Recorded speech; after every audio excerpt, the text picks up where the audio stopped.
Offbeat Sports Podcast. It's been a tale of two seasons for the Boston Celtics. I probably aged about 10 years just from that series. I'd probably compare myself to just a younger, smarter, more handsome, stronger Michael Jordan. Let's go Celtics. Go Patriots. These are guys who, when you give them a bowl of Cheerios in the morning, they finish every last drop of milk. Absolute clown over here. I'm ready when you are, baby. All right, everybody. Welcome back to the Offbeat Sports Podcast. As today we are joined by Pat Robinson, grad student guard for the College of Charleston Cougars basketball team. Charleston went 31-3 and clinched the CAA championship and secured their ticket to the NCAA tournament for the sixth time in school history and just the second time since 1999. So thanks so much for joining us. We're very excited to have you.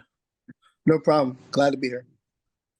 So first off, just want to say congrats on making the tournament. Congratulations on such an incredible season. How does it feel to be a part of Charleston history? I think we have like the most wins in CAA history as a collective team. So like things like that is obviously like really nice to be a part of. We work hard. So, when we got all of our guys in June, I knew we could have done something special, but to get here is a little bit more than I expected. Yeah. So one of the biggest things in college sports right now has been NIL rules. And as a Division I athlete, I'm sure you've heard of that, whether through the coaches or just through your school. So have you been able to take advantage of any NIL deals through your time at Charleston, or have you had any interest in looking into it? Yeah. Obviously my school does a good job with that. So everything I get with my school, they do a really good job. Our donors or whoever sets that up does a really good job of that.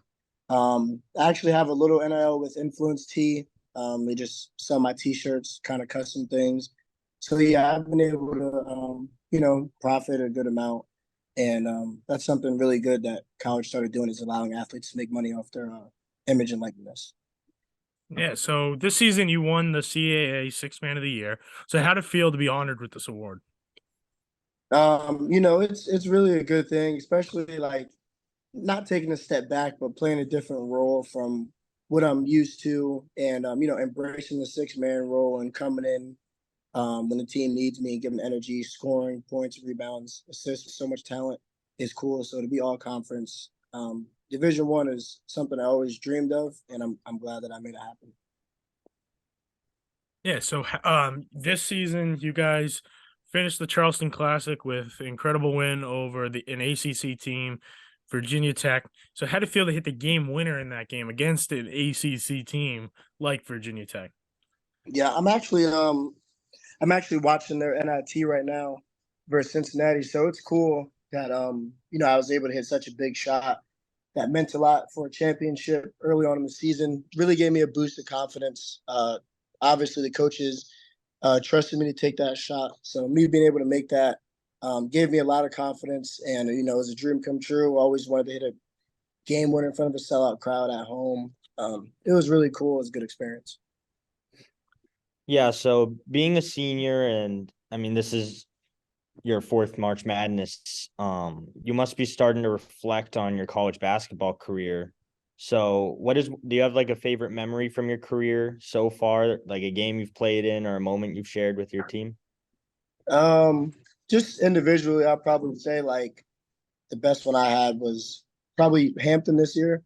I always wanted like a 20-point game. Like I've gotten close, 19, 17, 16, whatever it was, but then scoring 30 versus Hampton and, really helping my team win was probably my favorite moment. Considering it was just we were playing with different balls and the balls felt weird. I just didn't feel myself that game. And just before you know it, I don't know, 20 whatever a half. But me scoring 30 versus Hampton is probably the highlight of this season besides the Virginia Tech game winner. Yeah, so including you, your team has 5 guys averaging in double figures. So how would you say your team dynamic has allowed your team to thrive in this spread out scoring style of play?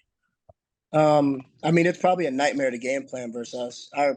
The coaches that are scouting us can't key in on just one player. We have a lot of dudes that can go out and score 20, 25, 30, whatever it may be. If we were all on a separate team, we'd probably be among the nation's leading scorers. But we put all that stuff aside, and by doing that, it got us to obviously the national tournament, got us a lot of wins. So just us being unselfish and playing together is something that we're really good at.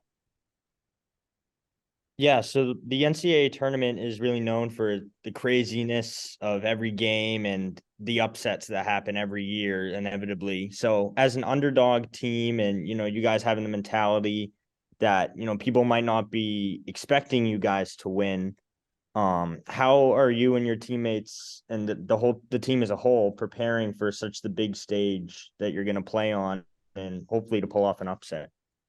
The way we see it is, everyone's always trying out to get us, teams are trying to beat us. So, we're not going to take it, like as anything bigger than what it is. It's a really important game, as every single game was this year. So we're just going to come out, do the things we normally do, and try to move on and keep the season going against a really good team.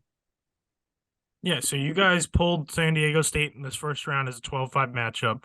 I know historically there's always one 12 seed that can upset a 5 seed. How do you guys feel you match up against this team specifically in San Diego State? And I'm assuming you guys feel like you can pull off this upset because I feel like it's a pretty good matchup for you guys. Yeah, I feel comfortable playing a lot of teams, but they're physical just like us. But I feel like we have more physical guys, that could just go longer. We have a really deep rotation. All of our guys could start. It's really interchangeable with our lineups and our players. Obviously it's a good matchup for us. They're long. We could really run in transition. They switch 1 through 5. We could exploit some things, but we're not going to switch it up due to our opponent. We're going to do the things that got us here, and hopefully we'll come out here victorious. Yeah, San Diego State. I'm reading. I've seen them play a couple of times. They seem to be a very defensively strong team, not as offensively strong, but in a game like this where going in, their defense is what they pride themselves on. How do you guys try and find the holes in that strong of a defense to try and take advantage of it so you can't get that upset? We just got to play controlled, sound basketball. Don't give them the ball in transition. Take care of it. Just playing off 2 feet when we get in the paint, when 2 people are on us, just kick it out. Just the really fundamental things that we've been taught since we were little kids. Just forgetting, just how to play basketball sound and fundamentally, just because we're at a bigger stage against maybe a better defensive team, but we'll be fine against them. Yeah. So as bracket creators, as we are, what is your advice to maybe some of the other bracket creators when they're looking at your matchup? You think they should pick you guys? Are you guys a type of team that kind of like, we don't want people to pick us, it's motivation for us? Yeah, whatever they do is whatever they want. Obviously, I have the most faith and trust in my team that we can go as far as we can. We're a really good team. Just when thinking about picking us or not, just know we play hard and we refuse to get outplayed, no matter if shots are falling or not. I'll let you know. I picked you guys to upset. I was looking at that matchup. I'm like, Charleston is historic season. Their KenPom ratings are very high in both offense, defense. I like this one. This is the one I'm eyeing, and I'm definitely gonna be tuned in. And games at 3:10 tomorrow, right? Yeah. All right. So make sure everyone's tuning in. Go off of that. Did you happen to fill out any bracket pool? You have Charleston going. Whoa! He can't. He cannot. It is an NCAA violation. Don't get him in trouble. I'm not allowed to. Plus, it would be pointless because obviously I'd have my team going all the way. So I think it's just pointless for me to even fill one out because I'm not really worried about those other teams. I'm just worried about us and whoever I guess we're playing against. Aiden's trying to get you in trouble over here. I'm well aware of the rules. So we got a couple fun questions for you to wrap it up. Number one, so what NBA player would you compare your game style play to?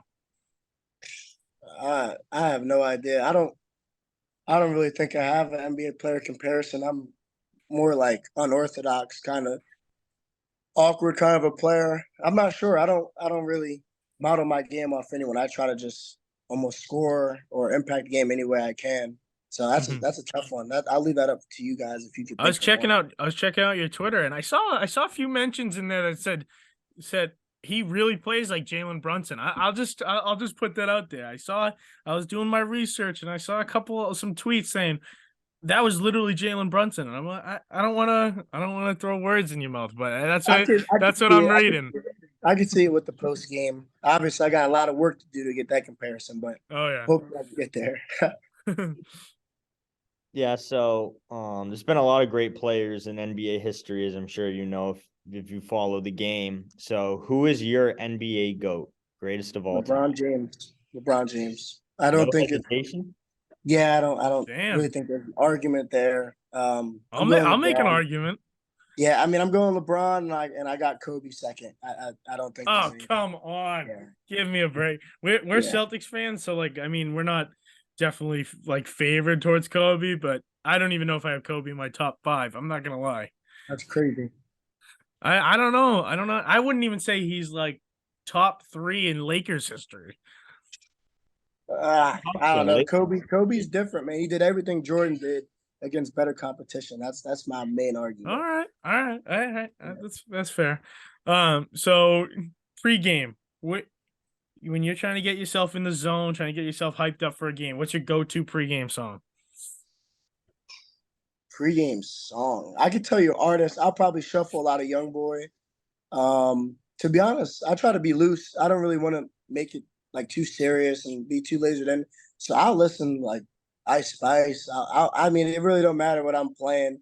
My mind's where it's gonna be at. So I don't want to just completely block everyone out around me. I try to be loose. I'll listen to some hype songs. Whatever the team's playing in the locker room, I listen to a little bit of everything. Yeah, and this one's a fun one. We get a lot of variation with this answer. If you could have any celebrity, just one celebrity, come and watch you play, who would it be? And it could be across any category of celebrity. Probably like someone that's really like a streamer. I'd probably get a streamer like Speed or Aiden Ross, just because all the attention that comes around it. Probably get some kind of NIL or get a lot of fans. You get some looks from that, yeah. Yeah, that's what I'd probably do. Yeah, so if Speed is watching this right now, tell him to do a live stream during the game tomorrow. 3 p.m. Tune in. I don't know. I heard he might show up tomorrow. That's what I'm hearing. He definitely should. Courtside. He should. I heard he's an avid fan of our podcast. Word. Imagine. Do you so as a Division I athlete, we assume you follow at least one other sport. So we were wondering, do you have a favorite non-basketball athlete that you kind of look up to or admire? I really like football. I probably like watching football more than basketball. I don't know. I like Mahomes. I like Patrick Mahomes a lot. I also like Jalen Hurts. But I guess my favorite football player is probably Mahomes, just because he's so underrated. He kind of just came out of nowhere, took over, really trusted himself. Didn't have many people behind him in the beginning. I go Mahomes. So what team are you a fan of? NFL and NBA? NBA, just LeBron, so the Lakers. And for the NFL, currently a Cowboy fan. Currently, is that like switch up a lot? Yeah, I mean, I'm starting to get fed up watching them. I would imagine. I mean, yeah, I'm starting to get tired of it. I'm gonna give them 2 more years, and then I'm picking a new team. How do you feel about the Ezekiel Elliott release? I like that move. I mean, it's time. He's older. He just vultures touchdowns. So I mean, I feel like there's a lot of running backs that could do what he does at this point in his career, at least. Yeah, as Patriots fan, we kind of have the opposite effect from Cowboys. The last 20 years has been fantastic for us. We've been just winning left and right, but I mean, Dallas that's tough. That's a tough fan base. Yeah. But thank you for joining us. That about wraps up all our questions. So thank you, Pat, for joining us. We really appreciate it. No problem. Thanks for having me, guys. Yeah. Thanks everyone for listening. Be sure to check us out on Instagram at offbeat_sports and on TikTok at offbeat sports. And we will see you next time on Offbeat Sports. Yep.